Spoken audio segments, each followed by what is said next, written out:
New music, new music. Pia Vasquez. This joint is called Ahorra Looras. Out now on all DSPs. I am the brother Burnz. Godcast.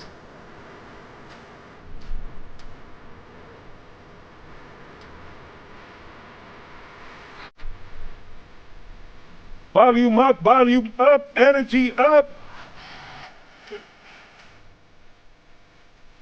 We got the lovely Pia Vasquez in the building today.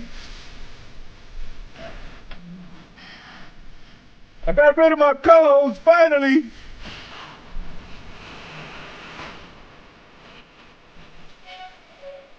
Bella Wolf Records. Shout out to Ecuador, shout out to Guayaquil. Yeah.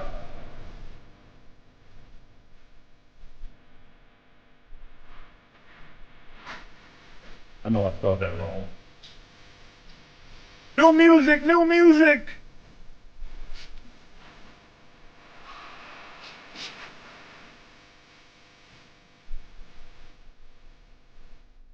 Ahora Lloras out now on all DSPs. The lovely Pia Vasquez. Welcome. Hey, thank you, Brother Joe. Congratulations on your new single. Thank you so much. Congratulations on your new single, which we're going to talk about dropping soon. Hasta que Salga el Sol. We're going to get into that. We're going to get into Miss Pia's career, starting in Ecuador. We're going to get into her newly launched record label, Bella Wolf Records. She's got a big show coming up. She's got a new song coming out. She's got a new video coming out. She got a lot of things coming up. So shout out to her and congratulations. How do you feel today? Thank you. I'm super excited. Thank you so much for having me. Thank you for being here. I know you went through a lot of traffic to get here, so shout out to you for making it. Negative shout out to the NYC traffic on a sunny summer day. I know the summer's winding down, y'all, and everybody wants to be outside, but please get off the streets. But thank you again for being here. So no, it was fun. You know, I never thought that I had to drive through Manhattan to come to here, but it was a very interesting, quick loop. As you said, a lot of traffic. Coming all the way from Connecticut. All the way from Connecticut. Shout out to Connecticut, all the good people over there. Shout out to Massachusetts as well. I used to frequent Massachusetts. Before we get into the life and times of Miss Pia Vasquez, her career starting in Ecuador, I want to give a quick RIP shout out to the legend Bob Barker, famed host of The Price is Right. He passed away this morning, so rest in peace to him. Rest in peace to Terry Funk, and rest in peace to Bray Wyatt. Three legends that we lost this week. So shout out to them. Prayers and condolences and love to their family and friends.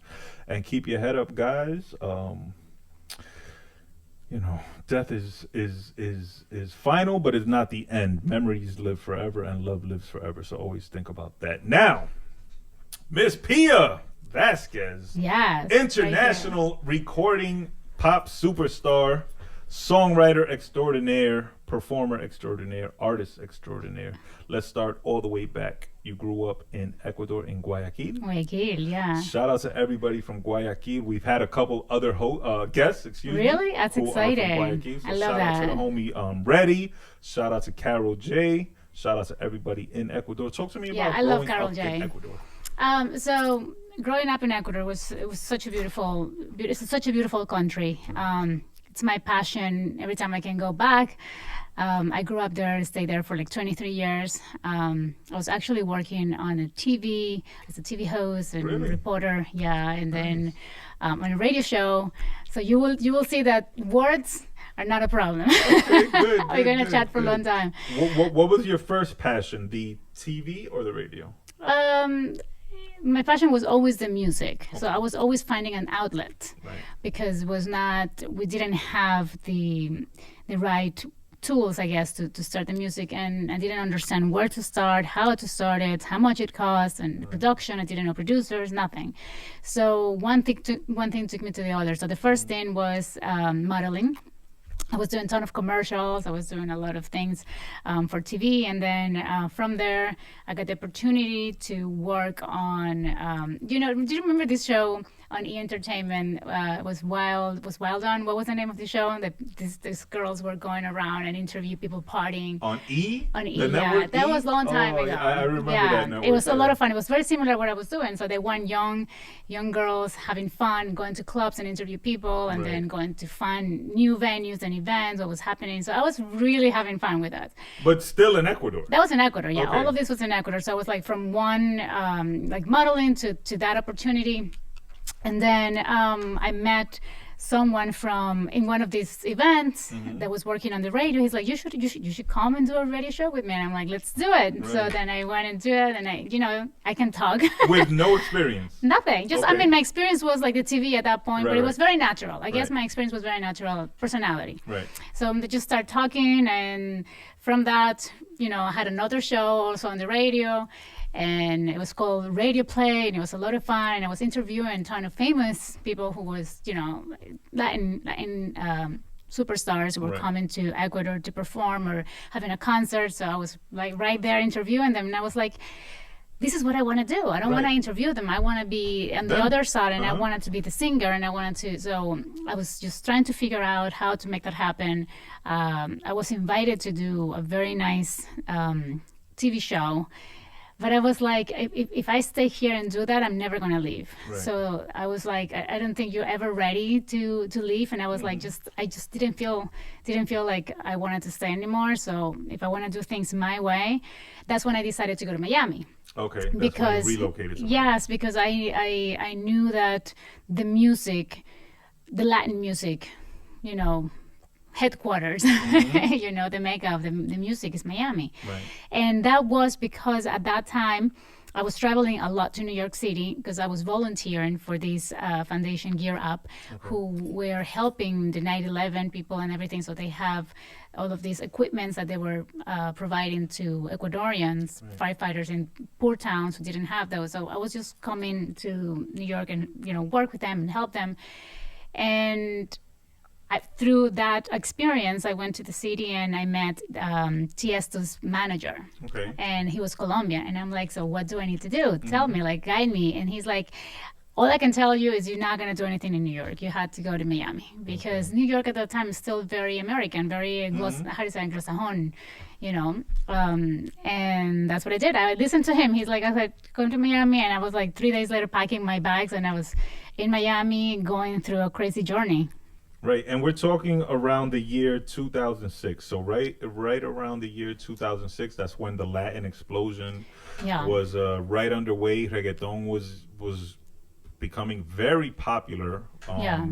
We also had a lot of Latin artists who were blowing up. J-Lo, for example, Big Pun, Fat Joe, all genres. Mark Anthony was having a big renaissance in his career right around that time. So I think Tiesto's manager, congratulations and shout out to him. He definitely guided you. Javier Fernandez. Shout out to him. But also, before we move forward, shout out to you and shout out to the Gear Up program.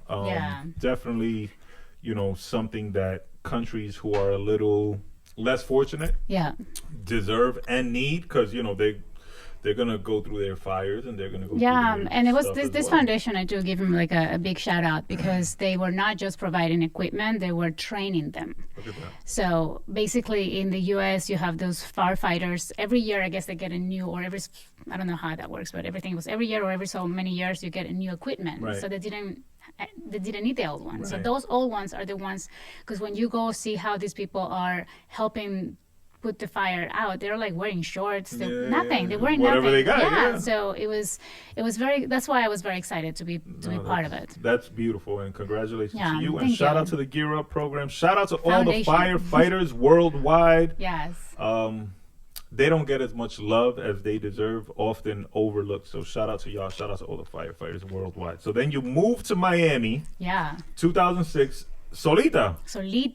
And growing up in Ecuador. If I tell you, I had $80 in my pocket, because my mom was like, I'm not helping you anymore until you figure out what you're doing with your life. And I'm like, it's okay, I don't need anymore. It was just like I knew that I was going to Miami. My friend, Tiesto's manager, he's like, I'm going to work in the restaurant. And I'm like, all right. I was listening. I was very obedient. Right. He was like, do this. And I was just like going to do the things he was telling me. And I was, you getting your tips. And I was able to immediately not fall back on whatever I was able to do. So I was very blessed, I swear. I think like once you make the right decision, the universe, we're talking about the universe, opens the door for your dreams or for, it's like once I always feel like the fear is like the biggest fear is to take action. Yes. And once you do take the action, you're surprised that how things could work for you. But since you're so afraid, people don't take that jump. Right.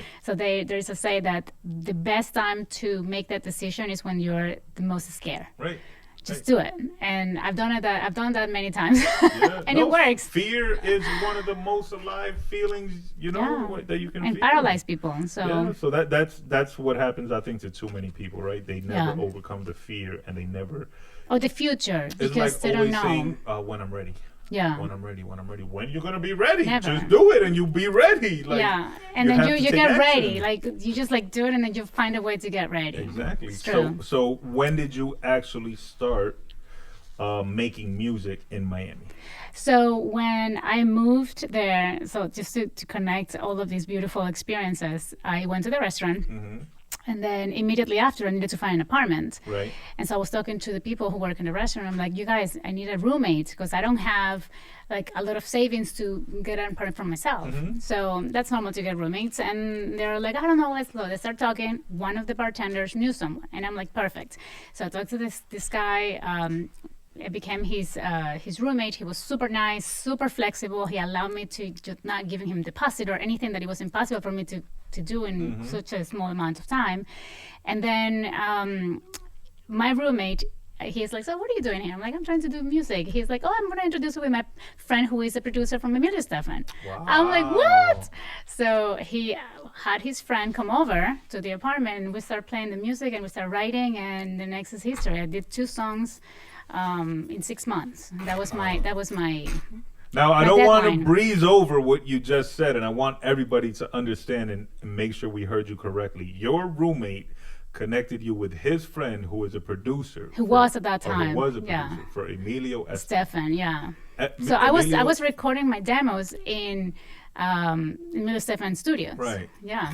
And Emilio Estefan is that the husband of That's Gloria? Gloria Stefan's husband, yeah. So you're working with legends on I your mean, first. you have that. Those are the signs. Right. Those are the signs that we were talking off cameras. That I feel like God always give you a preview just to keep you inspired, because the road is going to be hard. It's not going to be easy, but every so often He throw you something that keeps you going. You know, like that excitement of recording in.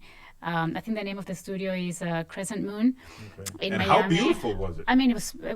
You have Gloria Estefan everywhere. You have Shakira everywhere. You have, I think, Ricky Martin. Like everyone who has recorded. Right. I met Carlos Ponce. I don't know if you know him. And he's so gorgeous. I was like, I was paralyzed with people who was going in and out when I was having the opportunity to record. And this is an amazing producer, by the way, Bruno Linares.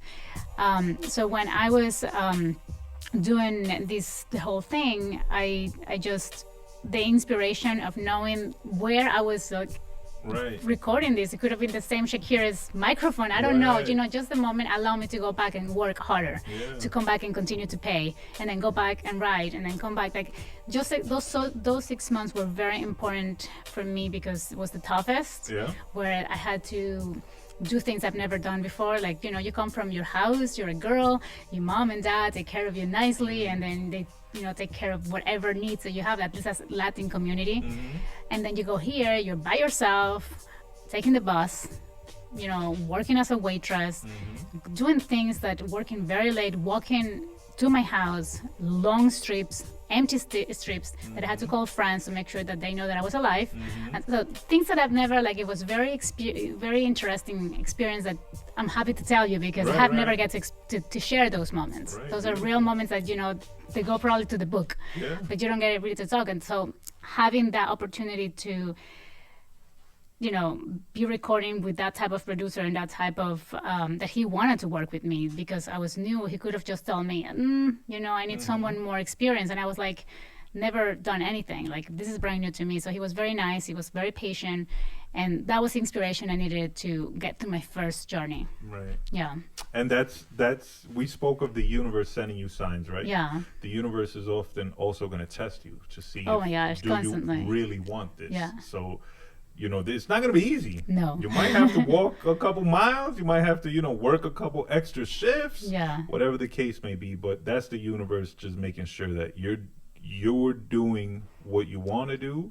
And you're willing to you're willing to put in the hard work Yeah. to do it, right? So out of those 6 months working in this beautiful legendary studio, working surrounded by legends and working with an awesome producer, you were able to come out with 2 songs. 2 songs, Do yeah. you remember those songs? Yeah, of course. The first one, it's probably the one that most of my friends and family absolutely love, Donde no estés tú. Okay. And then the other one was, what was the name of the second one? I have to remember, because right now I have like 10,000 songs that I have in my. But these 2 were the most. It became actually pop rock music when originally were like just very pop. Right. But it was a very nice opportunity to learn to write. But I'm going to tell you a fun story. This is a fun fact. So I knew that I was going to stay in Miami for 6 months because I didn't want to destroy my visa. So I was, being a little sneaky, but trying to make my music happen. Right. And so my ticket already, I knew I had to go back, and I owe still $500. And I'm like, oh my gosh, I don't think I'm going to make $500 in 2 weeks, because I still have to pay for this and this and this and this. And, you knew like your budget. And I was freaking out a little bit, but at the same time, I was like, just relaxed. Very weird. I was very relaxed. But that was the year of the World Cup. Okay. I think it was 2006 World Cup. Uh-huh. And so my friend from the restaurant, they're like, hey, come here. We're doing this. Everyone had to put $20. And, whoever matches, you have to say who will win. Like, they give you the countries that you think that are going to win. Like, you have... They were playing, I don't know, let's say Germany and Ecuador. You say who is going to win that game, whatever. So I just did mine. And then if you have $20 for like 20 people, whoever divides, who wins, have similar things. So the next day I go there and everybody's like, oh my gosh, you won. I'm like, what? How much did I win? Like, you were the only winner. And I won $500. Perfect. So those are other things that I felt like it's like God or the universe, whatever you call it, is like giving you, the moments of hard work and understanding that there are accomplishments, but those are the push. Yeah. You're like, you're going to do it. And then I immediately went from my hands to the other hands. Yeah, that's it. Come and go. But that's all I wanted. But the stress was gone and the problem was... I was kind of relaxed. I mean, I was just stressed in a way, understanding that I have a commitment. I mean, I didn't want to go to my parents. I knew that would have been my last resort, because I didn't want to look bad to the producer. I'm very, very respectful about money. And so I didn't want to do that. I didn't want to call my parents and say, after all of this, I left my house, I need money. So I was like, that was kind of the ego. So that was just beautiful, because I didn't have to do that. Yeah. Congratulations. So then also in 2008, you dropped your first EP, Mi Mundo. Was that with the same producer? Most of it, yeah. So basically I started these first 2 songs, and then I told you that I like 2 years for prep. So 2006 to 2008 was my prep time. It was like recording, saving, working, recording, writing, becoming, because I was still figuring out who I was, and I'm still figuring out who I was. Like, we as artists change, and that's what the part that I enjoy. And I knew I was an artist since I was born, because I was always very eccentric in my way of dressing and behaving and doing, and never follow anyone. I never care about what people think. I just did what I wanted to do. Right. And were you an only child? No, I have one more. So we're 4 girls. Okay. 2 from my father's first marriage. We all get along very nicely. And then my sister, Mariuxi, and myself from the second marriage. Oh, okay. Yeah, she's like, she let me be. She's like my crazy sister. Right. She's like more like the normal one. Right. But yeah, I was always like very eccentric in my own ways. And growing up, you were always singing? My mom, so I was shy. My mom she loves singing and she has a beautiful voice, so she definitely have that in her. And she writes poems. Right. So I have my skills of writing and singing, love for music from her. Right. And my father loves music, as you know, he's always been very musical. Like he always put us in piano classes and this, and my father always put music in the house. My mom was always singing, like there was always music. Right. But I was very shy because I grew up where my parents were educators. So they were very strict, and I was the daughter of a principal. So she has to be the example. She cannot do anything wrong, you know. You cannot do this, people know me, blah, blah, blah. So I was always like very much in a box. Right. And being a singer was never something that you wanted to think, because there is a business that you are supposed to be inherited, and I was very respectful to my parents, and I love my parents' business because it became my home. You know, that was a high school. Right. So I went to my parents' high school, in other words. You know, in South America, you have the private high schools, and eventually, you know, they become sort of like a business. Right. So I was very much put in the box. Not because they want to put me in a box, it's just society. Right, and that's what Yeah. that is what was expected. Exactly. But little by little, I was just taking my shells off. I was a cheerleader, so I was like, love doing shows in front of people. And I was like, you know, so I was like just figuring out, just trying to really get so comfortable with myself that I never care about what other people think. Right. So I went through different stages of my life. Like I was this and I was that and then maybe this. And then when I went to Miami, nobody knew me and I didn't know anybody. So I was free. You can be whatever you want. Whatever I want. I want to do whatever I want. I can just behave however I want. Express myself. So that was freedom for me. So then after you have those 6 months coming back to my house, it was very hard to become. Of course. So then I left immediately a month after. I was like, I'm back to the US. I can't take it. That was it. So when you came back, and first of all, before we move on, shout out to your mom, shout out to your dad, shout out to your 3 sisters. Yay. Shout out to the producers, shout out to your roommates, everybody who you worked with, everybody who helped you, guided you, protected you, you know, threw you a bone when you didn't have one. It's all part of the story. It's all part of the journey. So shout out to everybody. And thank you. So then you end up coming back in 2000, what, 2000? So I in 2011 I stopped doing the music. So I did my release in 2008. I went to Ecuador and I actually was living here and there. I was living 3 months in Ecuador, back 3 months because I had to Miami. go to, at that point I was actually in Connecticut. Okay. So I went back to Connecticut. Everything was connected with Connecticut somehow because I had the firefighter foundation was based in Connecticut. So we do a lot of things in New York. But then in Miami, I met the love of my life, who somehow he was like the highlight of the whole thing that I was doing in Miami, and he was in Connecticut. And I was like, this is so weird. Like everything is so connected. So I was so familiar to Connecticut. And every time I'm in Connecticut, I'm very creative because I don't have the noise. It's quiet. You're far away. You're like, everything takes its own time. So that's how I was able to write more songs and put more things out there.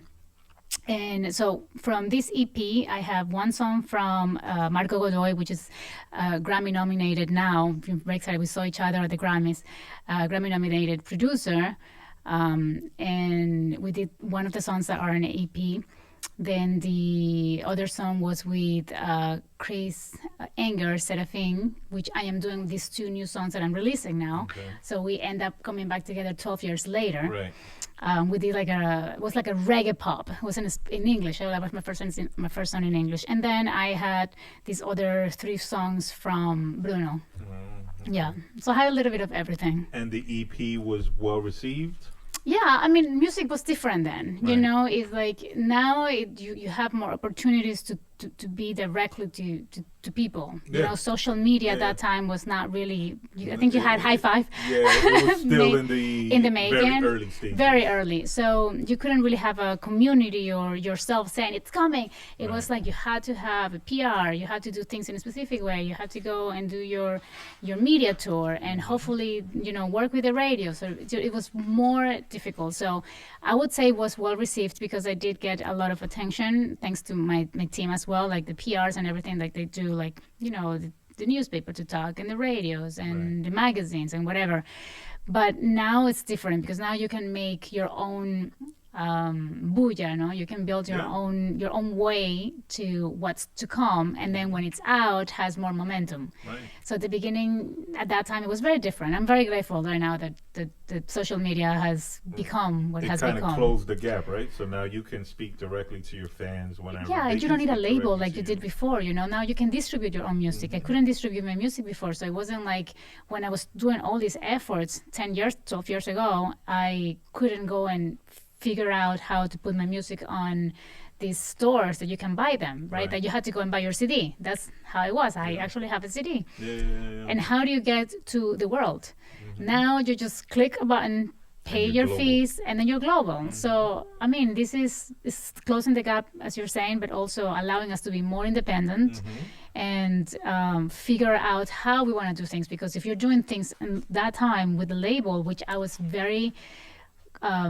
I always been very much my own and didn't want to be a puppet, you know. I didn't want them to tell me, you have to dress like this and sing these songs. And I am very creative on my own, so having to think of someone to tell you all of this was very difficult. I mean, don't get me wrong, we still want to have a big distribution and probably a bigger label sign you.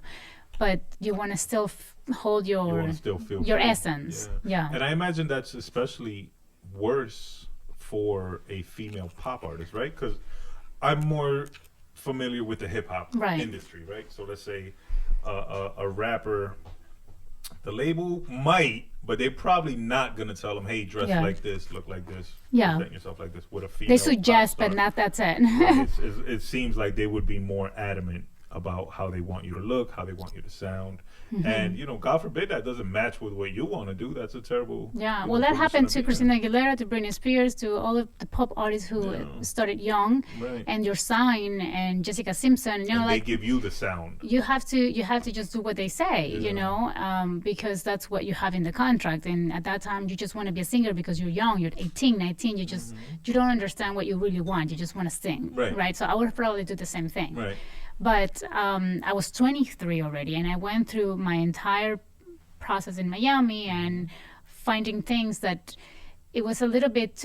I was sheltered in a way, but I was also very much exposed to business since I was very young, because my parents had that, so they always include me in the meetings. They were never like close the door. It was like, come sit down, listen. You know, So I was and I appreciate that. You know, every time. You know, I think it's not just me. It's like Latin community. We are obligated in a way to be entrepreneurs. Yes. Because the government is not going to help you, so you have to figure out your ways. Because the salary is very small, and so my entire family are entrepreneurs. Like not just my parents, but my uncles and cousins and grandparents. And so every time you go to a holiday or for anything or for lunch, it's all business most of the time. You know, so what's happening here? And so it's a good way to grow up in a way, but at the same time, it's not always going to be so easy. You know, like maybe having the support of your parents then leaving the country and try to do it on your own. As a creative, nonetheless. It's not like you're telling them, which is a different industry, I'm right? going to start this business over there, where they might be like, yeah, awesome, let's support it. Yeah, but when you're saying I want to be a singer, they're like, no. Yeah, they're like, not that business. That's a bad idea. Finish your college. So then, when you're in Connecticut and stuff, what led to you deciding to take a break? So after 3 or 4 years, I actually had a moment of disappointment with not with the industry. I guess the industry, because it's just the entertainment world. You know, it's all connected. So things were going very well in Ecuador. Had very good momentum, but I was like, with the love of my life, living in one place and my house in Ecuador in another place. So I was going back and forth, work to promote. So I was living nowhere. And I started feeling what they really say is true about artists: empty, lonely, disoriented in a way. Like, is this really worth it? It's worth the feeling that I'm having far away from here and then far away from there, and like putting all the money out there and not seeing all the money coming back. It was a really horrible feeling. And on top of it, I was one of the times that I was supposed to do something else. I was asked to come to the beach because we're going to do a photo shoot for the cover of, I think it was a magazine or whatever, or something. I think it was a small newspaper type of magazine, and we've been waiting for that opportunity for the longest. Right. So it came, and I stopped doing something else that was very important to go do that. And then times come to realize they don't give me the cover. They just give me pages inside, but it was not what they asked me to do, and I Right. stopped doing something that was more important. So that's when that was like the glass that, you know, the drop that, whatever. The straw that broke the camel's back. Thank you. Yeah, that's not what I was thinking. I was thinking la gota que derramó el vaso. I was trying to So the drop that broke the cup. trying to translate it. So that didn't happen, and I was like, no, you know, I need a break. Right. But literally, I was thinking of a break, not like complete drop of the microphone. So I went back, and we decided that at that time I was already married, so we decided we were going to be moving to New York City because my husband's business or company was moving him. Right. And I'm like, New York City? Are you really? Like, I was so excited. I always wanted to live in New York. I'm like, this is going to be perfect because I am going to be so inspired. I'm going to do my music in New York because New York is the perfect thing for the music. You know, you're thinking all of these things. So I moved to New York City. And I'm like literally not lying, waking up so romantic with Frank Sinatra every day, and I'm looking at the windows. I'm like, I was literally feeling that much because I love New York. I really have this special connection. It's like my other love still. So my broker, who helped us find an apartment, she's like, you're perfect for real estate. And I'm like, really? She's like, yeah, you should do this. Like, just go get your test. Like, it sounds so easy. So I took it as if it was easy. And I literally studied for like 3 weeks, passed it, this first round. And I'm like, oh, I'm a broker. This is exciting. So that's how I'm going to start paying for my music. You know, long story short, I started loving real estate. Obsessed with real estate. Obsessed. Because Well, you already love New York. that's my So point. now you're selling that New was York. that was my point, the lifestyle. So it wasn't. I loved real estate so much to the point that the music went to the back. I didn't even miss it. Nothing. I was like, music singer who? Like, who is that? Plus, you were successful. I was in the real estate. yeah, but it wasn't easy. No, I no, mean, of course it took me. It was another moment of starting from scratch. But I was so in love with the city and like the process. It was so different. I love new things. I get bored I get bored easily. So Right. I need innovation quickly. So real estate was a new thing, and it was completely different market. It was completely different group of people because this time I was dealing with a lot of Jewish, American, not Latinos at all. Nothing, you know, and you don't have, at least in some part of the city, a lot of Latinos. So Especially back then. So I was like, this is exciting. I'm practicing English, you know, and I am doing all of this. And I became I guess I was such a good seller already selling myself, Right. that selling real estate was so easy. I became top producer many times in my company. I went to another company, it's called City Habitats, and I was top producer there. I was handling many buildings. I was very successful, very happy. And more excited because I was saving money instead of spending money. So it was a different season, and you become a different person. Right. So then my mindset, my personality, my way of doing things was more serious now because it's a transaction. You're dealing with a lot of money.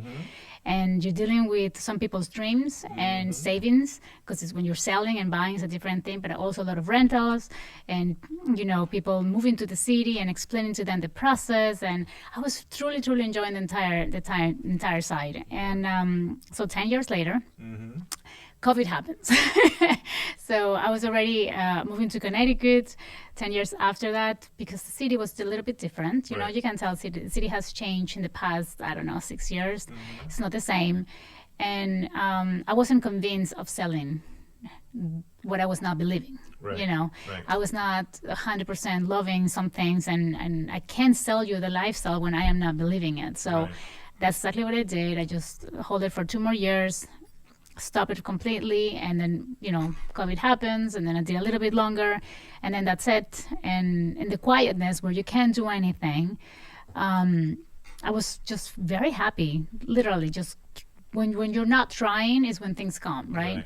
And then at that time, my manager that I mentioned to you, Omar Montalvo from Miami, just called me. He's like, so texted me. He's like, what are you doing? Are you still in the music? I'm like, not at all. He's like, I'm going to send you a project. And he sent me the project where I was supposed to be singing again and getting involved differently. I'm like, I love this. It's the project. I never end up working on the project, but he left the bug in me. So I'm like, I want to be a musician again. I want to be a singer. Maybe should I? I don't know. Is this what I think? And I was talking to my husband, like, like, you have to talk to your husband because he knows what it's like. Like, I'm going to leave him alone again, and I'm going to be traveling a lot and investing a lot. He's like, I know this is your dream. I mean, he was very supportive, still very supportive. And then I was like, I always used to go to the Latin Billboard conference in Miami. And I was like, I'm just going to go and see if this is really for me, because maybe I go and I don't like it anymore. Maybe I don't want to be in the industry. Maybe. So I come back crazy, like a crazy goat. I'm like, definitely, if this is my thing, I love it. Blah, blah, blah. So I have a completely different vision, and I flew. I started doing crazy preparation in like this last 2 years, and I started recording like 3 songs and ready for this, and I have a vision. I knew what I wanted, and things started changing, and I started becoming again myself. Right. The artist, the Pia Vasquez again. So it is so funny how, things go up and down, up and down. You just like, you don't know. We're capable to become whatever we want. Yes. Like I knew that the artist side is so easy for me because, as I mentioned, I'm very eccentric, so I can just wear whatever I want. Like my husband's like, "You want to wear these boots?" I'm like, "Yeah." I can do whatever I want. He's like, all right.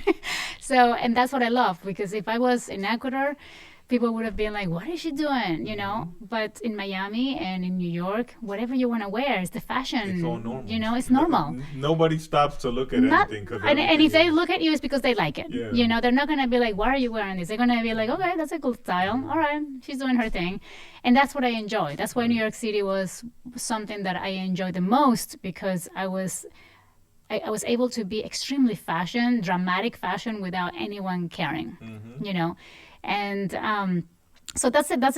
Just mental preparation was the most difficult one, because I needed to understand my essence again, like who I was, what I wanted, how I wanted, what kind of music am I going to write. They send me a song that I like, Ahorra Looras. I'm like, I can just sing it. I mean, I don't have to have this ego thing that I have to write it. Right. And then now I'm just flowing. I'm just letting myself become whatever I was supposed to be. Right. That's the beauty. Yeah, that's the beauty of the universe right there. Yeah. You gotta flow with it. The more you fight it, the harder it becomes, right? So it's true. So long as you flow with it. Let's go back. I want to get into a little bit more detail. You say before every major transition, you take a 2-year prep time. Yeah. So when you were transitioning music-wise mostly, back into being an artist, right? What does the 2-year prep time include? Is that when you start writing and figuring out your brand? Start meditating. I meditate a lot. I'm a big meditator, and I believe the first things that I need to do is connect spiritually, because I needed to make sure that was what I was here to do. Right. So I started meditating. I started looking for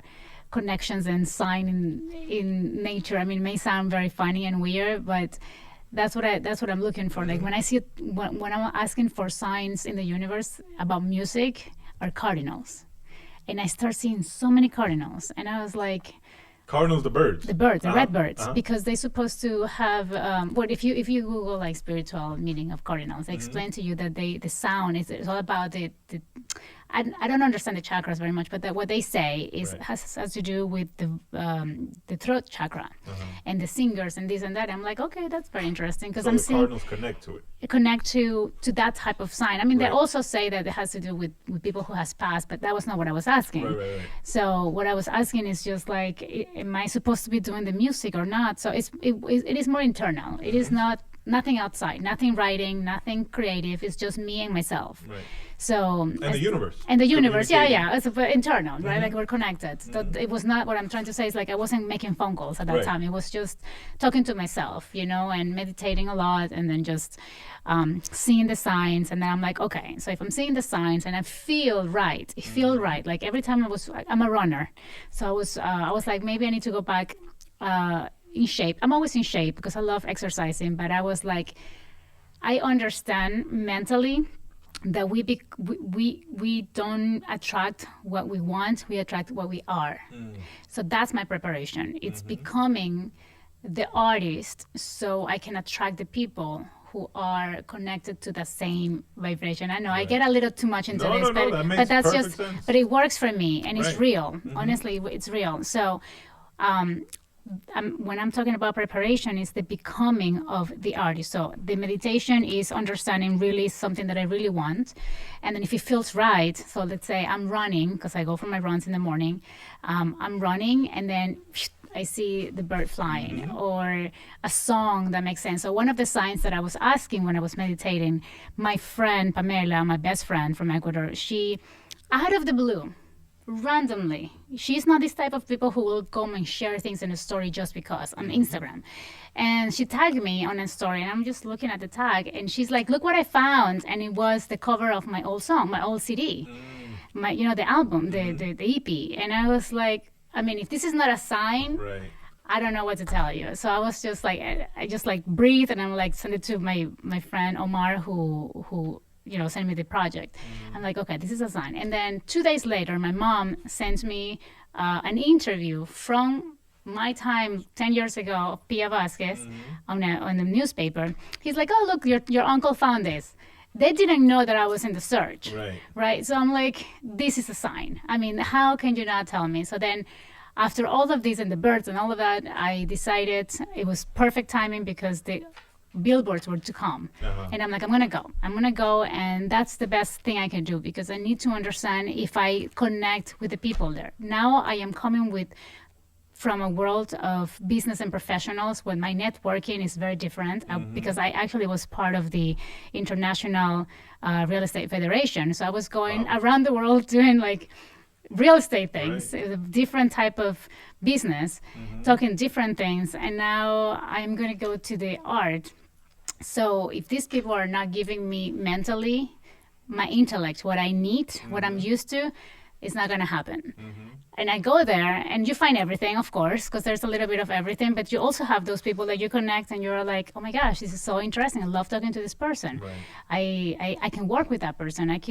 They invited me to this place, I'm going to go. So I came back super crazy. I'm like, this is what I want, you know, I'm like, because I was able to dress like myself and do my thing. And it's funny because I was like a rock star in the billboards without a product. I didn't have a song, I didn't have anything, but I was like getting interviews. But you were selling the brand. I was selling the brand, but I didn't have a product, right? You know, it's just so funny because I was just like, but this is what I mean about the energy. I already prepared 1 year for that energy. So I went as a rock star, and I didn't have a song. All I was saying to everyone is like, my single is coming up. That's it. That's all they need to know. But I didn't have a song recorded yet. No, nothing. Okay. So, right? But I was like, it's just the energy. You know, people was recognizing something. And so that was the first thing, because I needed to validate that for myself, that I was at that level. And then I came back and I started recording like crazy with all my savings. I worked so hard. And then, you know, after that, I decided the next step has to be the video. And then I need to figure out, how am I going to do a freaking video? I don't remember how to do a video. Never done a video in the US. My last video was in Ecuador, and like it was so different. So I started putting people together. I started going to dance classes, and then I met this amazing choreographer, and I asked him to be my creative director. And then like that, just things started flowing. And then I got my video, and then from there we had a very, very good promotion, and then I got like 8 nominations in 6 months. In 6 months, so it was. Won how many? 2, I believe. I won 1, 2, like 4. Right. So let me see. I had written something down. You were nominated for awards in Ecuador. Yeah, 2 in Ecuador. It was 2 in Ecuador. I won 1 in Ecuador. I got nominated 1 in LA. So that the LA was the Hollywood Independent Art Music Awards, and then I had the ones in New York City that were very independent awards for pop, urban revelation, urban pop revelation, new artists, independent artists, and things like that. So I was like excited to be recognized as an independent artist, to be honest with you, because that's a lot. And what was that? That was for the song that's out now? That's for Ahorra Looras, yes. For Ahorra Looras. Yeah. And was that the song? I think I read that one of your songs was played during the actual World Cup. What do you mean? I thought I read in your bio that one of your songs, it might have been from Mi Mundo. When the World Cup was happening, or there was some championship sporting event happening, that your song had been selected to be played. I don't remember. That was the English Spanish problem. Maybe. No. That's on my end. No, but that would have been great. Like we're going to decretarlo ahora mismo. So now ahora for the next one. Why not? When the new World Cup comes, absolutely. Yeah. So now the single comes out, Ahora Lloras. Yes. And you managed to shoot the video. How hands-on were you with Very the much. actual shooting of the video? Everything. I am a director, producer, singer, fashion designer, everything. Right.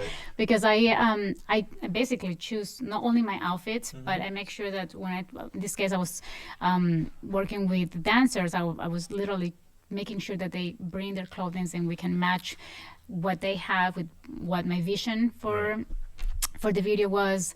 The only thing that I wasn't very hands-on was the dancing, because I was just like, teach me, because I can't have more things in my head. I'm not a dancer. I mean, I'm a dancer. I could dance, but I am not a choreographer. And then I was like very much in everything. I mean, I had the creation of the video was very clear what I wanted. And then, of course, I talked to team and I was like, this is what I want. What do you suggest? And then they were giving me ideas. And then with the director, I mean, the director was like, stand here. And I'm like, but I want to do it this. Remember, we want this. We want this back. I wanted to make sure it's in. I went and walked the locations in Manhattan before the shooting. And I said, I want this, this, and this. Because I like every single video to have a meaning. So this was the beginning of my song again, my music life again. So I did the beginning of the video was in Replay Studio. I don't know if you know, like this is 528th Avenue, very famous big building in Manhattan, where all of the actresses and actors and singers and everyone who's in the arts go and either rehearsed or they usually rehearse. It's a rehearsal studio. Right. So I wanted to do the first part of the shooting there because my first audition for R&B music was there. So as soon as I started doing music was my first real audition for the music, besides my own music. But that was just like, let me try. Maybe I should just be part of a group.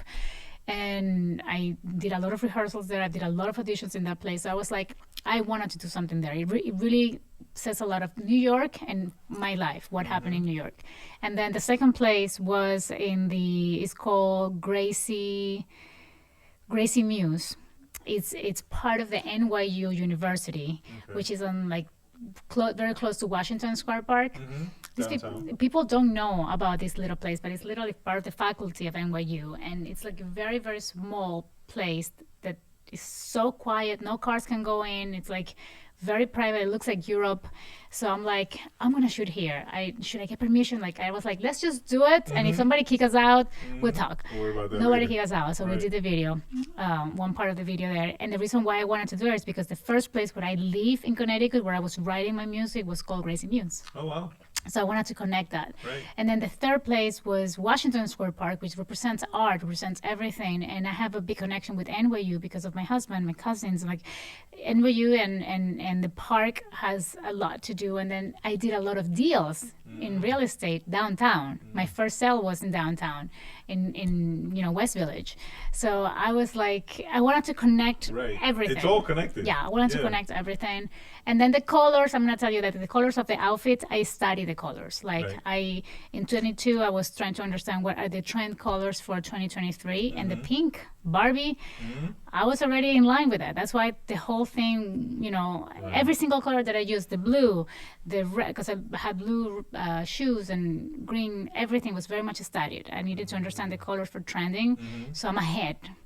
And that's how my brain works. Like I wanted to, it's not very much like, let's just do it. No, it's like, it's a lot of, Well, it's all in the prep work. Yeah. Right? So everything is planned out to a T, all down to the colors, that goes back to your creative expression, but also your understanding of business and how it is that you want to present your product to people, right? So you have ultimate control. Presentation is very important, especially for investing. I wanted to make sure that I was investing correctly in a way that I can, for a specific budget, make it look triple, Get like the most out of your money.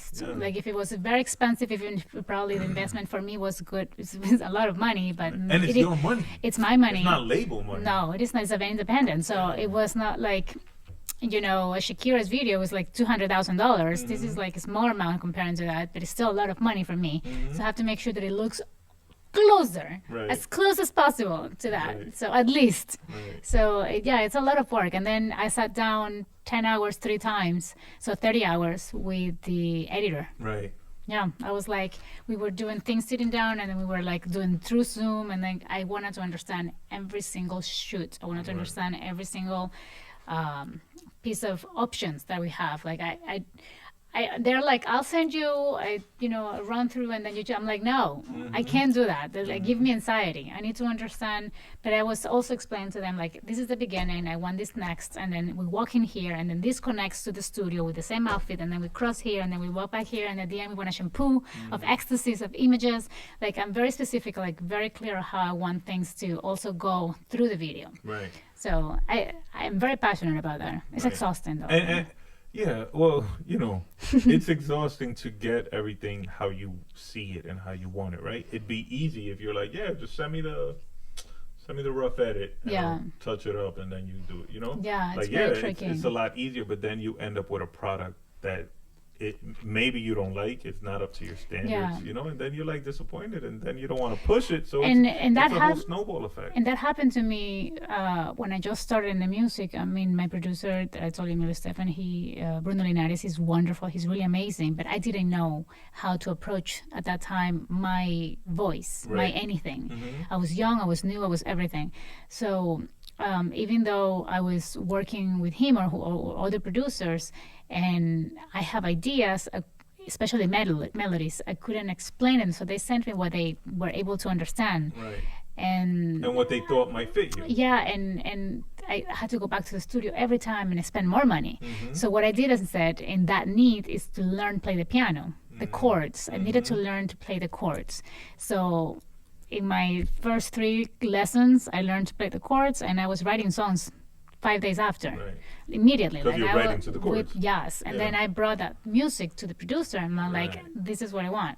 And they're like, and then I explain, like, it's hard to tell you, I know it sounds romantic, but in my head, it's reggae. And he's like, okay, and we made a reggae. So it's this very interesting way of, I don't know, it's a fun conversation, because it's very interesting how the brain works, you can't really explain it. And how do you get what you hear in here out into the world, right? And have it sound the same way. So it's very important that you have a producer like that who is patient with you and who wants to make your visions become a reality. So shout out to that. Shout out to the producers, man. It's not easy when you work with an artist who knows exactly what they want and won't settle for good enough or close enough. No, I want it like this. It has to be like this. This is why I give a big shout out to Chris Anger. I love you. Shout out to the brother Chris. Absolutely. So now, all this stuff that you're doing, right? In preparation for the Ahorra Looras single, with the video, with the design and the fashion aspect and the editing aspect. Now you're becoming more than an artist, right? So you're becoming almost like a label within yourself, right? For yourself and within yourself. So when did you decide to take that and create Bella Wolf Records?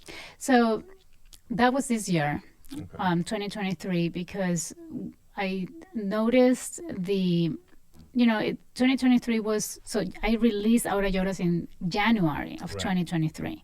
But I had from 2020 to 2022 to understand what I was doing. I mean, almost the end of 2020, and then 21 to 20. And then the song was ready for release in, January 25th, and I didn't know what was about to happen. Like, I didn't know if people are going to receive it correctly, if my promotion will work, if I didn't, you don't know anything, especially if you're rebranding yourself. And I was nervous in a way, because you're in my particular case, I'm not 20, and I already had a music career, and then I left it, and then I went to have a very successful real estate career, and now I'm doing music again. So that's a very fine line, because I already have clients who know me. I have people in the industry. I have colleagues. In real estate in New York, it's a different level of business, so I can do things like if I was 20 again, because I already have a level that I work really hard to get. 10 years in the making, my 10,000 hours, right? Like you have a different peers, and those peers are still successful. So if I'm gonna do something, it better match where I left the real estate. And from there, at least that's my vision. You know, if I'm gonna be there, and it has to be from there up again. That's not easy, because especially going into music. That's my point. Starving it's artists. Like exactly, and it's starting again from zero. To put your name, it's your name. It's the only thing you have, and then from being a very serious business person to music again, it's a fine line, because you don't want people to. All your reputation could disappear in 3 seconds, right? It could. And then you can't go back. And then, you know, like how you expecting them to take you seriously again. So I was like, if I'm going to do this, and that was a serious conversation with my husband too. I'm like, he's a very successful person himself. And I was like, if we're going to do something, if I'm going to do the music, I have to do it right, and I can't give up. And I'm like, having this anxiety, how do we do this? So then he's like, you got it. You figure it out. He's like, he doesn't want to know, because he will like had extra anxiety. And he let me do, this is my thing. This is my journey. And then I was very clear on every step. So that's why I'm picky the way I am. And that's why I do my videos the way I do. And that's why I do my productions the way I do. And that's why, I cannot say yes to everything. You know, I get a lot of opportunities and I appreciate them, but I unfortunately cannot say yes to everything, because you have a brand. You still gotta protect the brand. It has to be next to the brand, and you know, invitations and things like that has to go next to the brand. And so I have to be very thoughtful. So I have that pressure that maybe people don't understand it, and I don't want it to ever look as not a humble person. But I have that in my shoulders that maybe they don't have, and it's my name, and I have to just make sure that my name continues to be protected, and myself, my only, like if I ever stop doing the music after a bit, it's going to be done correctly. You know what I mean? That's what I'm saying, but I'm not planning on doing that. Fingers crossed and not. So that's why we have to start, to answer your question, sorry, is to start the label, because then you know, you start understanding taxes and expenses and things that eventually will benefit me. And want to do things also protecting my brand, because if I'm performing, and I'm performing as an individual person, and something happens, like if I'm doing a video and I hire you and something falls on you, it's under me, it's not under my company. So there's a lot of little details. You want it to be under the company. Exactly. Like I wanted to hire someone under the company, so I have a different liability. That's why it's a LLC. Instead of under Pia Vasquez, and you take my house, but take my life, my shoes. So, you know, there are things that in the US, at least in Ecuador, it might be different, because lawsuits are not as hard as they are here. And so those are it. Well, here the people sue for anything. Exactly, that's my point. There's no embarrassment on their part. Now, Bella Wolf Records, right? Are you looking to sign artists, and where are you looking? Eventually. I mean, right now I am my biggest artist, and you signed yourself? I have signed myself. Perfect. Yes. Congratulations. Thank you. Yay! I'm signed. But it is. So yeah, I'm my biggest artist right now. So that's because I guess until I somewhere I'm still in the learning process, and the moment that I start signing other people, my attention goes in a different direction, and I can't do that right now. So what I am potentially doing is signing in a different way, like maybe branding, maybe something related with brands, maybe something related with sponsorship with other people, maybe. If it aligns with the brand. And because it will be also ideally beneficial for the company too, you know, you get commissions, and you know, it makes sense, but nothing related to the artistic side or the music for now, at least. Not yet. No. Now, eventually, before we got on air, we were talking about the music industry in Ecuador and how it's lacking, you know, for lack of a better word, it's lacking. So that's something that you and your company want to go back to the motherland and do, kind of establish. You know what happens? I want to help Ecuador however I can, and last time I came, I went to Ecuador and I did a video in Ecuador because I wanted to inject money to the country. I wanted to, if I'm going to do a video, and I had this crazy vision that I couldn't let go of my friend Vanessa Kronfle, who is the champion of wakeboarding. Yes. Who starred in your video. She definitely stars in my video with my other special guest who is an actress, because the three of us, we are trying to bring a message of getting the government to support us, and also with this video, I wanted to know what I was saying is injecting money to hire people and give people opportunities, but also I wanted to promote from here the tourism of Ecuador. Right. So that said, it was very interesting because I had the opportunity to go back to Ecuador and do my press and everything, and then realize that it's cultural. You want to try to do things, but it's cultural. So unless you change the cultural mindset, it's going to be tricky to just go back and save Ecuador. It's not that simple. Right. I thought it was. Nothing worth doing is ever simple. So shout out to that. Please continue to help our Ecuadorian brothers and sisters, help the country, bring whatever you can to it. And tell us again about your friend who starred in the video, her name, and she is a world champion athlete. Yeah, so Vanessa. So the video, it's called Ahora, no, mentira, that was my old son, Hasta que Salga el Sol. Which is the new single. This is the new single that is coming up, and I had the opportunity, this vision, to work with Vanessa Kronfle, who is and has been the champion of wakeboarding in Ecuador, female champion. Right. So that's not just a champion, it's a female champion, which has more, for me, more power in what I'm trying to do, aligning with my vision, because I'm trying to empower women. From my first song to this second song, to this second song is more about love, but the video is empowering. Right. So something is always connected. I feel like right now it's very cliche trying to have guys on a music love song. It's been done to death. Yeah, it's not really what people want to see. You want to see something else. So for me, it was the having this love for art.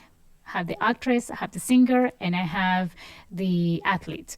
And the whole idea is to have the three of us showing how fun it could be, just having fun in Ecuador, and the whole thing of the tourism, because Ecuador is so beautiful and Ecuador is going through tough times right now. Right. So me doing that, having the opportunity, maybe inspiring other artists to come and film in Ecuador, would be ideal. But also invite people to come to our beach, because it's a summer song, it's a beach song. So invite people to come and do some fun things. So I had the opportunity to work with brands. And this is the business part that is exciting, because if you can align your vision with the brands, beautiful things happen. So the whole idea for me was to have like the sponsorship or I don't know if it's sponsorship, but the branding alliances with this company that is called Atlantis Tours in Ecuador. They gave us this whole beautiful tour where I was able to film under the water. Like if you're in Galapagos, you heard about Galapagos. So it's like you are in Galapagos, but not leaving the coast, just because Galapagos is a little farther. So it's like the beauty around it. And also I was working with this super beautiful designer, because I had to wear a lot of bikinis. So this Ecuadorian designer, her name is Gabriela Figueroa. She had this beautiful brand called Molly, and she has these amazing bikinis, and she was part of it. And so now she's in the pop culture, like this is cool how you can bring in and have endorsements or connections and alliances. And this is all part of the music business. And then I have like sunglasses from California, Bossy. I don't know if you heard of them. They're really cool, and I also have them in my video. So it's like we're doing some fun things, and you're helping each other. And I wanted to do, but bring them to the pop culture, But also, like I was like, where am I going to film this video? I don't want to just do it on the beach. So I found this amazing house that I didn't know existed in Manta. in the coast of Ecuador that look like Key West, like Tulum. And I'm like, oh my gosh, I want to go here. And I spoke to the owners. It's called Santa Marina Beach House. And they're like, we're down for it. We like it. It goes hand to hand with the brands, because they have to want it. Right. I have to match to what they're trying to do as well. Right. So I have all of these beautiful people, Ecuadorians, willing to support the music, which was surprising in a good way. Right. Because I don't think people want to, usually in other times, want to invest brands in the music. They're like, nah, it's not important. But now they're like, okay. I'm like, wow, is either I'm doing something right or Ecuador is changing. So those are the parts that I'm still figuring out, but I'm just grateful to have people like that. Absolutely. And it could be a little bit of both, right? Yeah. You're doing big, beautiful things, and Ecuador is slowly catching up and evolving and more willing to assist their artists and their people. And, you got to take advantage of it and continue to shed the light on it. Yeah, and I feel like Ecuador has to also learn from Colombia, from Puerto Rico, and from República Dominicana, Dominican Republic, because my experience in New York with PR and DR, are very different. I see them being so supportive of the music and supportive to other artists who are not necessarily Ecuadorian or from their own country, but they're like, those are the ones who make those small events, those awards that are helping emerging artists to get, in front of other people and perform and they really support you. Why Ecuador still not there yet I believe is cultural, but I feel like we are learning. Like Colombia has these big artists because now they have that. They support what's theirs before they can support the outside artists, right? They have to build that local structure and that community of artists and supporters and businesses and everybody kind of working together for the same goal of bringing that success back home. So, I mean, I'm sure Ecuador will get it together. I'm sure you're going to help them get it together. Bella Wolf Records is also going to help them. So we look forward to all of that. Coming up in September, you're dropping the new single, Hasta que Salga el Sol. Audio drops September 1st. Video drops tentatively September 8th. And on September 2nd, you've got a big performance at New York Fashion Week at Moda International. Yes, so I'm how very excited are you for that? Very excited because I love fashion. I'm like, yes, get me there. Yes. Very excited. I mean, I feel like I'm building momentum again. I had a moment where, again, I was talking about cycles because I do believe in cycles. Not everything is always going to be up or down. So I had a big momentum with Ahorra Looras, and then I had a quiet time. Not fully disappearing, but it was nice to just step back, because when you step back, you come back stronger. Right. I was like recording the music and doing other things somewhere else, but it wasn't as intense as it was the first 6 months. Now I'm going back into the intenseness. Right. So the summer was a little chill, but in a good way. But still getting stuff done. Yeah, I mean, I was filming the video. I was probably not in the U.S. I was in Ecuador doing my promotion there. I was doing my media. I was making sure that also solidifying, because I like to always be in touch with the owners of the radios. Or I'm not the type of person, and this is probably real estate who had taught me this, and I appreciate that, is that I want to be in conversations with the executives of the other side. I don't want to be just like, this is my artist and say hi and bye. No, I'm like, hey, and then sit down, let's have coffee. So what can we do? What is the strategy? How is possible? How can we play the music? So when I love having those relationships now with, at least in Ecuador, with executives and the radios. I am calling them, I'm talking to them and texting them. It's not like my manager doing that. I believe that because people tell me, why don't you have your manager do that for you? And the truth is, like, if you think of Kanye West, do you think Kanye West is going to have the manager do that for him? No. That's how I see myself. You got to be hands-on. You got to get it more than hands-on. I just feel like if manager goes away, you still got it. He takes everything. I don't want that. I'm building my own media. I'm building my own department of PR, because I have worked with several PRs and I love them. They're all amazing. But I think it's time for me to just start solidifying my own department. Right. And I want to be the one talking to executive directly. I think that keeps me and my company, because now I have to think of a company, solid. That was the next point. Yeah. You're back in prep mode without even realizing it, right? Oh, thank you for that. See? Yeah, absolutely. Because you're prepping now your executive side. That's to come down the line. So you're learning and you're building relationships with these PRs and these executives, because that's one day what you are going to be. You know. Yeah, because I know I'm not going to be a singer forever. Exactly. You know, like eventually you step down, because you're tired of like jumping everywhere, and then you still don't. I tell everyone, like my family, not everyone, but my family. I'm like, if I ever stop doing the music as a singer, I don't think I'm gonna stop doing the music business. Right. Like I still probably gonna get involved in the music business. I love when I see Emilio Estefan was such a big inspiration. I met him briefly on the Grammys, and I have to take a picture with you. And the funny part, Vanessa's gonna kill me when she hears the whole interview, but I'm not recording. Vanessa, the champion, she's like, you know that my father is very close friends with him. I'm like, this is ridiculous. What's happening here? Why are we doing it without me knowing? You know, it's he's all like, connected again. It's all connected. Yeah. This is so beautiful. So beautiful. So beautiful. Congratulations on that.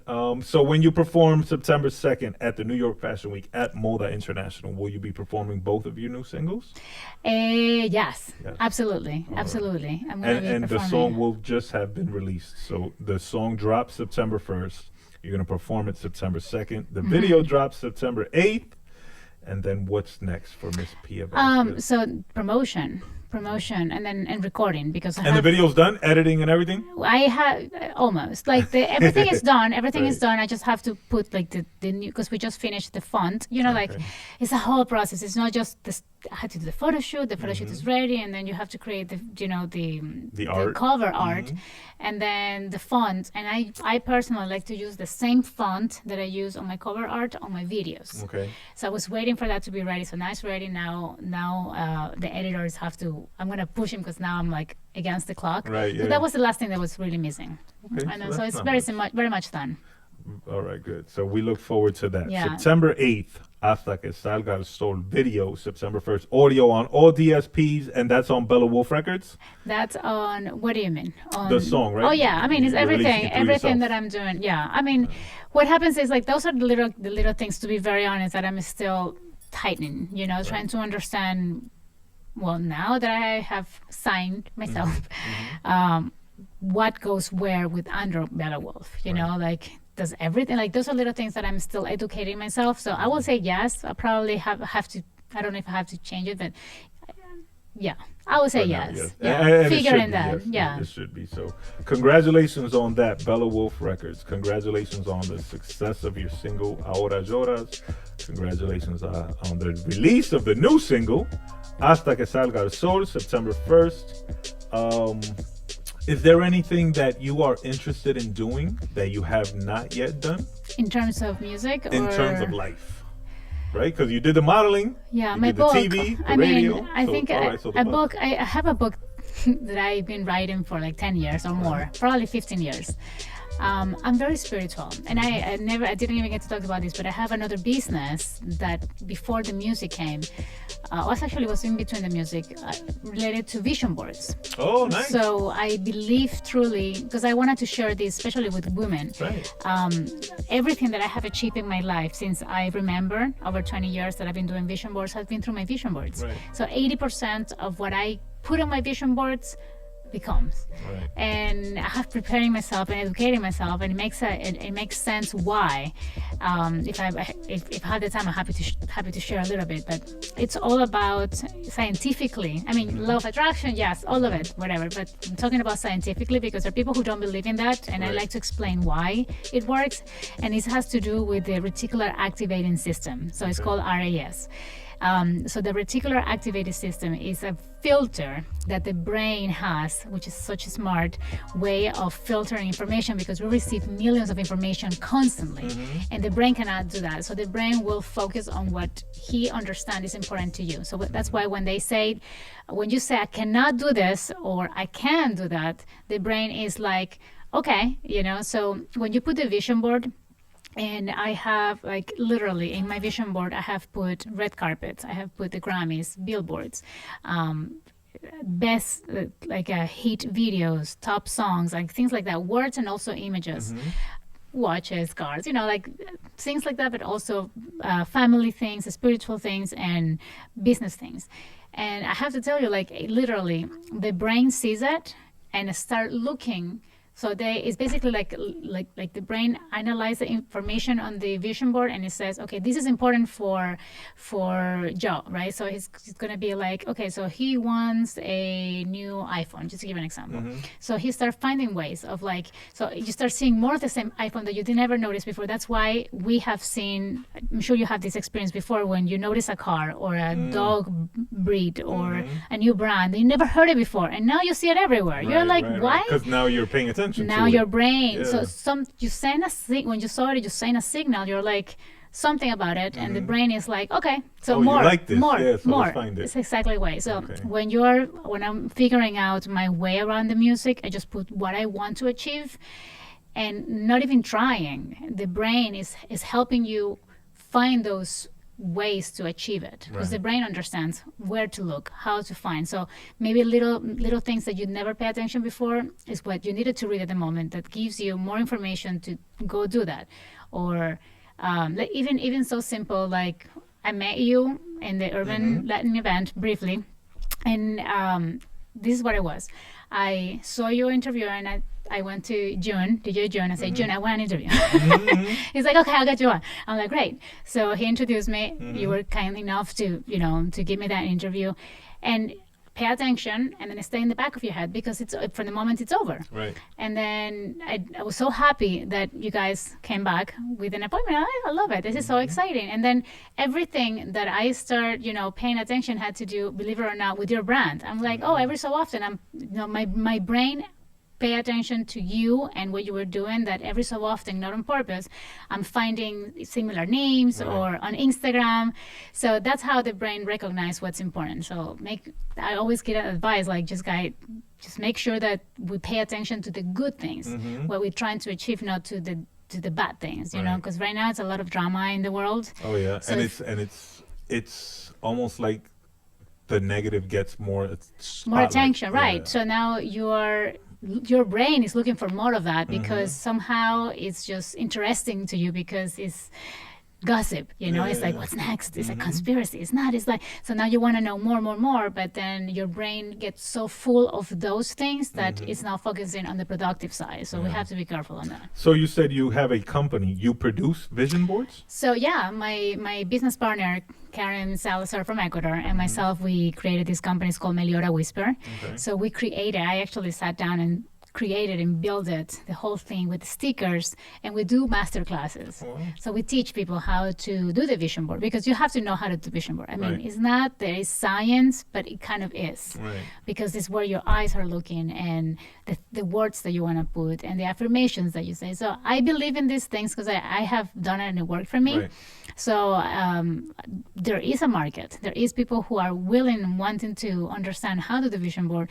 And I guess because I am also one of my biggest products, I'm the example, because they saw me, and when I talk to them, this is what I put in my vision board, and they see it, and they're like, oh my gosh, she achieved it. So I'm showing, I'm not just selling it, but I'm showing you what I have put on my own vision board, Well, that's beautiful. That's definitely something we're going to have you come back and go deeper into, because I'm very educated on that. Most men don't know about vision boards. I know. Definitely don't participate in vision boards. Why? I know. Well, we don't know. It's not. It's just lack of information. Yeah, it's a lack of information. So what we don't know about, we don't involve ourselves in. Like you said, once you pay attention and understand, your brain is open to it. Now you're going to say, oh my gosh, that would look good on a vision board. This is a topic that it's very.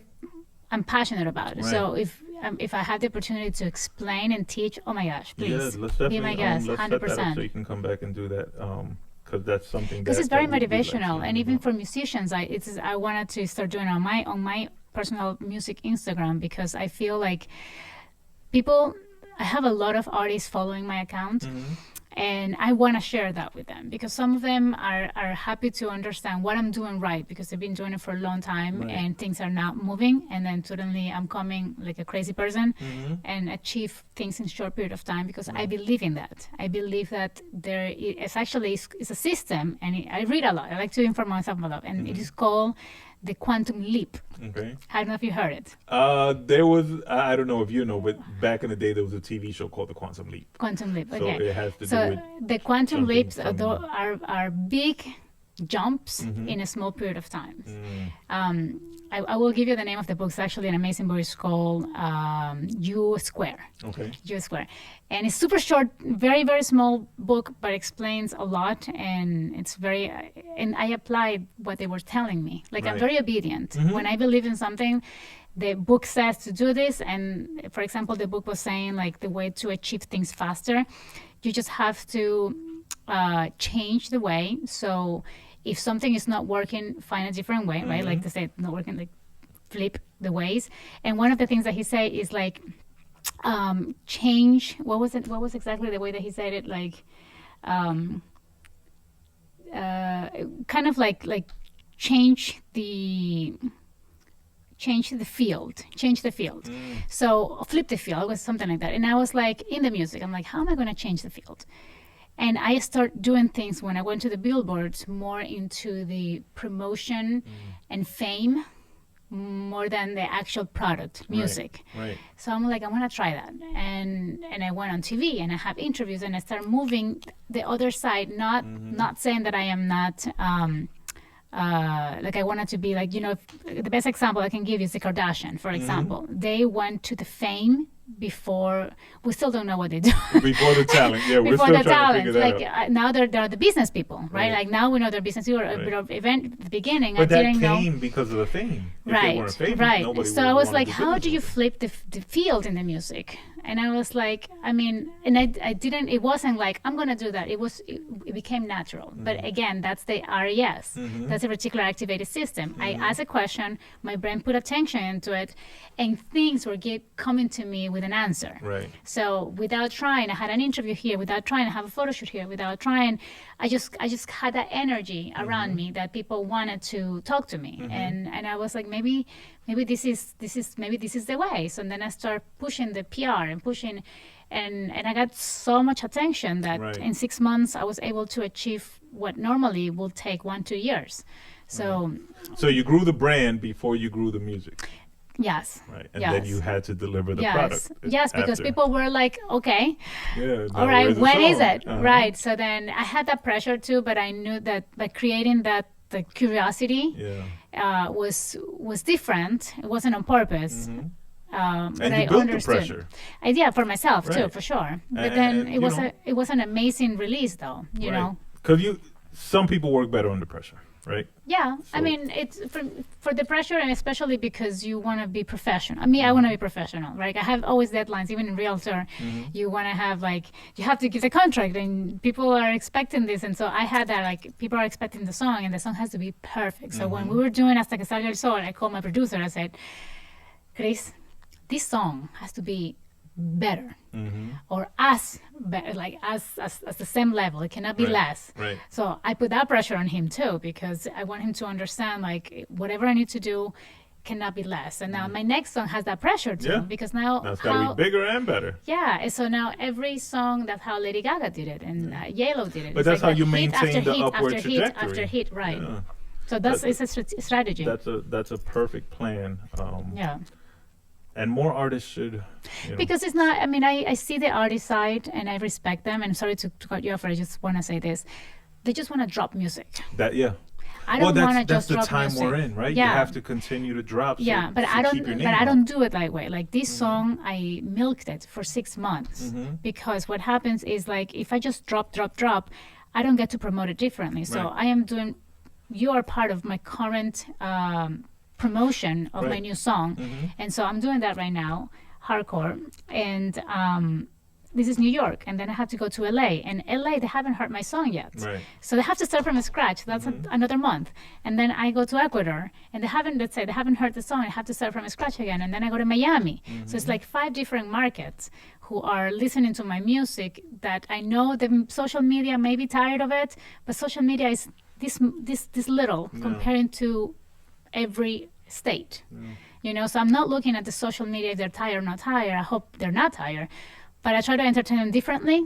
My biggest work is each state. Right. So how can I push it for these people to now know about me and these people to know about me? Because social media is just I have 27,000 followers, which is good amount of numbers, but let's say between this and that, I get 100,000 people to hear me, and that's more important, you know. That's how I see it, at least. Right. And not only that, So I'm not rushing. You're building the relationships everywhere you go, right? So, Yeah. So now when you drop your next song, you have your relationships in New York, in New Jersey, in Cali, in Ecuador. So you can go. It becomes easier to work the absolutely. record. And it's an expectation people too. remember it more when you come and you sit down and you talk to us and we talk about the record and the process and everything, right?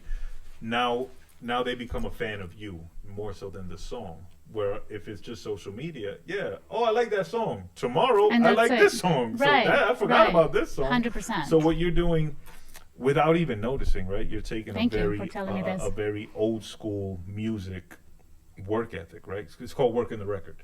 Right, so Okay. you make the record and you work it and you go, you travel it, you tour it, you go to every radio station that you can that'll accept you, you play it, you build your fan base through the song, but through also being physically present. there, present, and people become fans of you and friends of you, and that's lacking, right? So that goes back to the conversation That's we good to started know. with off air, where hip hop is becoming boring. It's becoming oversaturated because people just make a song, put it out, don't work it, put the video out, the song comes out. And sometimes without video. Yeah, or they don't put no video out. You know, people like it. The song is cool, but then they don't build that relationship. They don't build that connection with the artist and with the song. And then a week later it goes. So we live in a very microwave era of music. That's why I'm not rushing. Right. So what you're doing, like I said, without even noticing it, you're doing what artists did in the 80s and in the 90s. And if you notice, I was just reading about it this week. Wow. Right now, artists from the 80s and the 90s, they're selling out tours worldwide. They're traveling the entire globe and selling out tours. When artists that are out now, popular now, they're canceling shows because they're not selling shit because they don't have real fans. They just, people liked your song 2 weeks ago. I don't need to see you perform the song now. I don't even like it no more. It's old to me. Yeah, exactly. But timeless music and timeless artists will always last and will always survive. You know what I'm saying? And that's it looks like that's what you're building. And it's true because what's her name? Adele was saying something very smart. She's like, I'm not doing what other people are doing because who is making music for my generation? Right. You're always making music for the millennials today. and the Gen Zs and whatever. So who is making music? And it's true. Like I am trying to do music that I like, that I think it's commercial, but also that I can have people my age because they have the money. Who's going to spend the money? I mean, I want people who can have the money themselves to enjoy me, but also because I feel like I am, again, I mean, like I'm not selling the age or not the age, but I'm not 20. So I love if I have more people younger, like loving my music because as a female, as a pop artist is easy. But at the same time, I wanted to make sure that I have my my target and the people my age who are gone through what I've gone through. So when I sing, resonates. You know, the lyrics resonates, the feeling resonates, and things like that. So right now I'm singing about love, but eventually I want to sing also about that are motivational things that has to do with life, with this experience, with like not giving up, with something that has a message. But that will come eventually. I haven't write anything about it. But it will come. I believe it as well. That's just what I want. And are you going to continue releasing singles, or are you looking to eventually release a project? I mean, you know, every production as an independent artist, it's a lot of money for an independent artist. So if I was a big label, you know, or I'm signed by a big label, of course you want to do a work of art. Right. Because I understand the album. Every song is a chapter of a book. Exactly. So then you're showing the work of art. You're showing your everything, right? So I would love to do that. Right now, I am doing singles because money-wise makes sense as an independent artist, and I'm glad that we're able to do that, because before you couldn't do that. It was not even considered. I'm able to do that, but I am working each song that it's going to be in my album. So it's not like I'm randomly throwing them. There is an album that it will be released eventually with all the songs, and then it will make sense. You know, like even if it's backwards, you know, like you know, I was telling you about the field, is reversing the field. That's the word that the book says, reverse the field. So the fame thing is being reversed. So you're trying to be famous before, and I'm not saying that I'm looking for that, but that was how it happened in a way. But again, with my album idea, I want to do it's a reversing the field. I'm just doing it my way, and eventually, I would love to maybe sell the album with NFTs. Oh, there you go. You know, like something that I already have invested in a way, but I wouldn't mind to put it out there and do an NFT where everybody get a share. And I'm learning the NFT more. I mean, I think it's a very interesting. Hopefully, people don't give him a lot of time. People think that that idea is gonna die soon. I think it's brilliant. Well, we have a good friend who is very much into NFTs. The brother One Got Beat. So if you need any information, we can connect you. He just actually came back. Shout out to him. He just came back from Toronto. They had an NFT like conference out there. Yeah, so I wanna learn this very much. And yes, I mean, because I think it's the future. People will probably, people who don't believe in some things like the Bitcoin and things like that, I get it. But for the music industry and the way that it's been for tickets and for production, and I think it's genius, honestly. So hopefully other artists support it. Yeah. Absolutely. Make sure y'all check that out. Make sure y'all are following at Pia Vasquez. Excuse me, Pia Vasquez official. Vasquez for you, remember? Vasquez only for me, guys. Make sure y'all go check out, download, stream Ahorra Looras. Make sure y'all go check out the video, Pia Vasquez, on YouTube. New single, Hasta que Salga el Sol, dropping September 1st, video September 8th. Show September 2nd, New York Fashion Week, Moda International. If you're in New York, pull up on Pia. Go watch her perform, show her some love. She's got a lot of things coming down the pipe. She's got new music, new videos. Bella Wolf, the Grammys are coming, records, the Billboards Latin are coming. Grammys, Billboards, bunch of stuff. We wish you the best of luck, Pia. Thank you so much for your time. Thank you for pulling up. Shout out to Ecuador. Guayaquil, y'all know what it is. Ecuador en la casa. Absolutely. We're going to leave everybody with a Godcast exclusive. We have the new single. I just got it. It's fresh. Let me make sure I'm connected on the Bluetooth. And as we fade out, that's it? You got it? Am I playing it? No. F, are you playing it? I don't know what's playing. I didn't hit play. No, that's Ahorra Looras. Oh, that's Ahorra Looras. Oh, it went to... I didn't press play on Apple Music, but it's playing. Shout out to that. I'm going to cut this.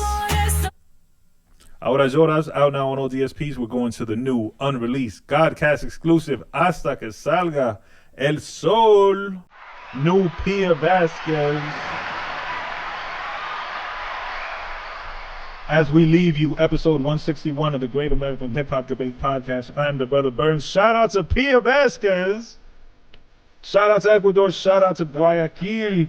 Brother F, Straight Fuego Studios.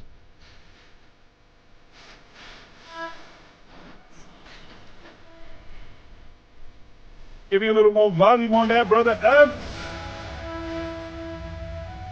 Pia, gracias. Much luck, much love. Thank you.